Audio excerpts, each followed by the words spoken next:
Abdelmadjid Tebboune promet une hausse de 100% des salaires. Le président algérien, Abdelmadjid Tebboune, a fait une annonce majeure lors de sa rencontre périodique avec des représentants de la presse nationale, affirmant une hausse des salaires pouvant atteindre 100%. Cette déclaration s'inscrit dans une série de réformes économiques visant à améliorer le pouvoir d'achat des citoyens et à renforcer la stabilité sociale du pays. Nous avons déjà augmenté les salaires de 53%, et nous allons poursuivre cette hausse jusqu'à atteindre 100%, a affirmé le chef de l'État, mettant en avant une volonté claire d'adapter les rémunérations aux réalités économiques actuelles. Dans le même contexte des salaires, le président Tebboune a évoqué l'augmentation progressive de l'allocation chômage, en expliquant que cette revalorisation se fera graduellement, suivant les chiffres de la Banque d'Algérie sur nos finances. Il a insisté sur le fait que l'État veille à accompagner les jeunes sans emploi en leur offrant un soutien financier, dans l'attente d'une insertion professionnelle.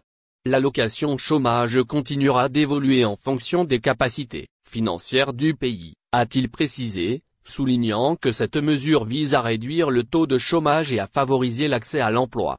Tebboune a également tenu à rassurer sur la capacité de l'État à financer ces augmentations sans compromettre l'équilibre budgétaire.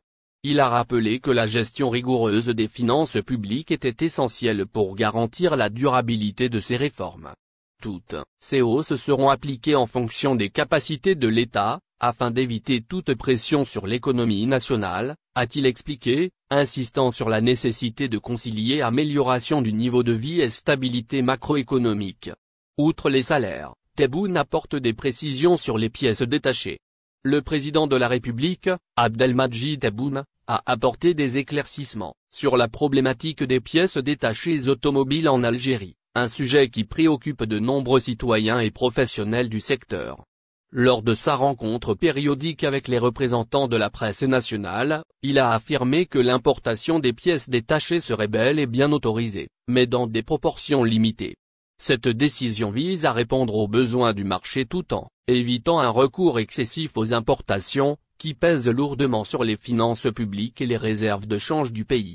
Le président a expliqué que l'importation massive de pièces détachées représentait un coût considérable pour l'Algérie, notamment en raison de l'immobilisation de fonds en devises étrangères. Importer de la pièce détachée, ça coûte cher et c'est de l'argent qui dort, a-t-il souligné, mettant en évidence le problème des stocks qui restent invendus pendant plusieurs années. Il a insisté sur la nécessité de développer une industrie nationale capable de produire localement une partie des pièces nécessaires afin de réduire cette dépendance coûteuse aux fournisseurs étrangers. Cependant, il a également précisé que les composants qui ne peuvent pas être fabriqués sur place seront importés pour assurer le bon fonctionnement du parc automobile algérien. Dans le cadre de cette nouvelle approche, Abdelmadjid Tebboune a affirmé sa volonté de privilégier la conservation des réserves en devises au lieu de les allouer à des importations jugées excessives. Je préfère stocker l'euro et le dollar dans la Banque d'Algérie que de stocker des pièces détachées, a-t-il déclaré, illustrant ainsi sa stratégie économique visant à optimiser l'utilisation des ressources financières du pays. Cette politique s'inscrit dans une logique plus large de souveraineté économique et de relance industrielle, avec un accent mis sur la production nationale. Le président a également pointé du doigt la spéculation, qu'il considère comme l'un des principaux facteurs aggravant la pénurie de pièces détachées et l'augmentation des prix sur le marché. C'est la spéculation qui crée des tensions. Dès qu'il y a une possibilité de spéculer, ça stocke les pièces détachées, a-t-il déploré, dénonçant ces pratiques commerciales qui nuisent aux consommateurs et perturbent l'équilibre du marché. Cette spéculation, menée par certains importateurs et distributeurs, entraîne une raréfaction artificielle des pièces, obligeant les automobilistes à payer des prix excessivement élevés pour leur réparation. Face à ces enjeux, Tebboune a tenu à rassurer les Algériens en affirmant que l'État mettra en place les mesures nécessaires pour garantir un approvisionnement régulier des pièces détachées. On ne laissera pas le parc roulant de l'Algérie en panne, a-t-il promis, insistant sur l'engagement du gouvernement à préserver la mobilité des citoyens et le bon fonctionnement des véhicules, y compris les engins industriels et les transports publics. Cette déclaration montre la volonté du président d'adopter une approche équilibrée entre la limitation des importations, le soutien à la production nationale et la lutte contre les pratiques spéculatives. L'annonce de ces mesures intervient dans un contexte où de nombreux automobilistes et garagistes se plaignent des difficultés croissantes à se procurer certaines pièces essentielles, notamment pour les modèles les plus anciens. La rareté de certains composants et la flambée des prix compliquent l'entretien des véhicules, rendant les réparations parfois hors de portée pour les ménages aux revenus modestes. En prenant position sur ce dossier sensible, Abdelmadjid Tebboune veut rassurer les citoyens et affirmer le rôle de l'État dans la régulation. France-Algérie, visite de Jean-Noël Barrot à Alger, ce que l'on sait. Jean-Noël Barrot, ministre français des Affaires étrangères, devrait se rendre à Alger au cours du mois d'avril.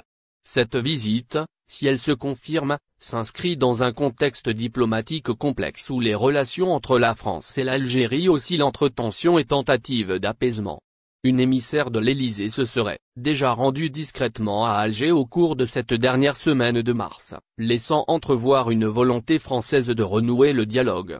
Toutefois, la visite dont les détails sont en train d'être ficelés ne suffira pas à restaurer pleinement la qualité des relations bilatérales.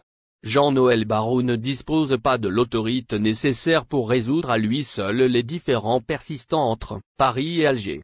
Même Emmanuel Macron, affaibli politiquement depuis la dissolution de l'Assemblée nationale, peine à imposer sa ligne diplomatique. Pris en tenaille entre une extrême droite en pleine ascension et une extrême gauche affaiblie par la crise palestinienne, le président français voit son influence se réduire sur la scène internationale. Cette fragilité institutionnelle se traduit par une politique du en même temps, qui alimente souvent les incompréhensions et l'immobilisme. Malgré quelques gestes symboliques, la France n'a pas réellement avancé sur la question du travail mémoriel. Aucun acte officiel n'a été posé pour reconnaître pleinement les crimes coloniaux commis en Algérie, torture, exécutions sommaires, déplacements forcés de population, villages rasés, emploi d'armes chimiques, et essais nucléaires dans le Sahara algérien. Récemment, le lynchage médiatique subi par Jean-Michel Apathy, après qu'il a évoqué ces crimes sur un plateau télévisé, illustre l'incapacité persistante de la France à assumer son passé colonial. De plus, le soutien implicite de la France au Maroc dans le dossier du Sahara occidental ne fait qu'aggraver les tensions avec l'Algérie. Sur le plan pratique, cette éventuelle visite de Jean-Noël Barrot à Alger pourrait cependant servir à arrondir certains angles. Des sujets concrets tels que la gestion des OQTF, obligation de quitter le territoire français, et la fin des mesures vexatoires contre les ressortissants algériens en France seront probablement abordés. Alger, attaché à une diplomatie ferme et souveraine, n'entend pas céder aux pressions françaises. La priorité est désormais tournée vers l'après-Macron, avec l'espoir que son successeur adoptera une posture plus neutre sur le Sahara occidental et prendra enfin ses responsabilités sur le passé colonial français en Algérie. Les réactions politiques en France ne se sont pas fait attendre après l'annonce de cette visite. Suite à l'intervention médiatique du président Abdelmadjid Tebboune, la presse française, notamment Le Figaro, a rapporté que la diplomatie française voyait d'un bon œil ce geste d'ouverture, tout en restant prudente sur ses